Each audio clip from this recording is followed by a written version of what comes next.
Now for global business updates, Rotus Odiri joins us. Good morning, Rotus. Good to see you. Good morning, Dr. Abati. Welcome back. I hear you're smelling like brand new mint pound sterling notes from the Bank of England. Welcome back to you, sir. Welcome. Good morning, Rufai. Rotus, I miss you, man. I miss you, man. Viewers. I miss you already. I miss you so much. I just saw you last week, Rufai. I miss you too.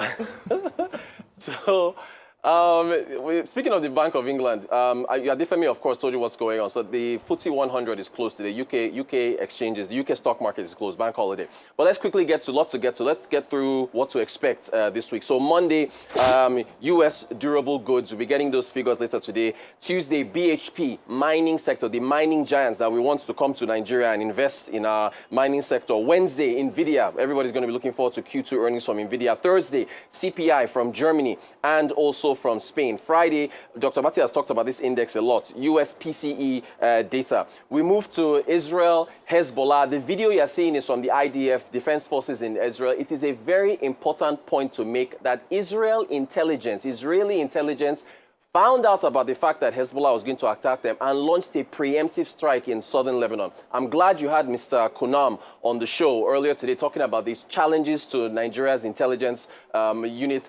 Rufai, Ayo, and I were debating this off camera last week, and I've said that if your intelligence cannot allow you to act, then that means that it's not working, right? So Israeli intelligence preempted that attack. Oil prices moved up. Brent crude is at $79 now, almost at $80 a barrel. But there is this back and forth now between geopolitical tensions and also fundamentals like lower demand from oil from China and the fact that it is expected that oil supplies will still remain on the high side through the rest of this year. So we'll see how those two dynamics between the threat of war and also the existing fundamentals for oil will sway prices. We go to Asian stocks. It was a mixed Monday, in fact, mixed bearish for the Asian markets this morning.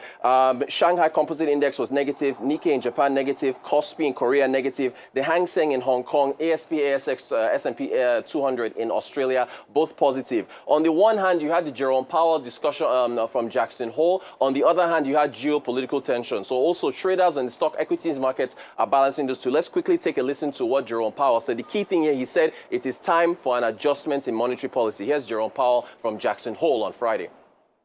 As we highlighted in our last FOMC statement, we are attentive to the risks to both sides of our dual mandate.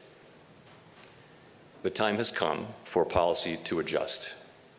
The direction of travel is clear, and the timing and pace of rate cuts will depend on incoming data, the evolving outlook, and the balance of risks.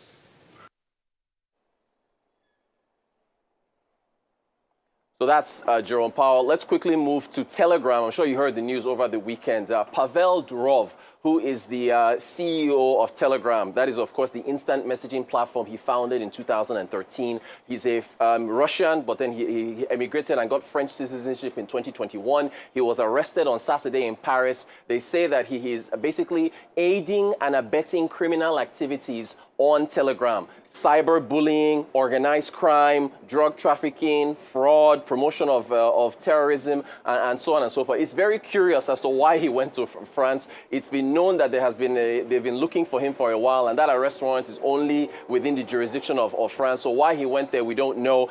Just quick profile on him. He founded, of course, as we say, Telegram in 2013. Estimated net worth is about 15.5 billion. He founded the social network in 2006, Vontake, and then he emigrated from Russia. He had some issues with the Kremlin. Emigrated from Russia in 2014. Got, I think it was St. Kitts and Nevis. He got a citizenship out there after investing about $240,000 in the that island's sugar industry, and then he got French citizenship in 2021. So we'll see how things proceed from there. But listen, if you've been on Telegram, I cannot speak of the things I've seen on there. All right, let's quickly get to Nigeria. This is another thing. I said I was singing about fuel subsidies.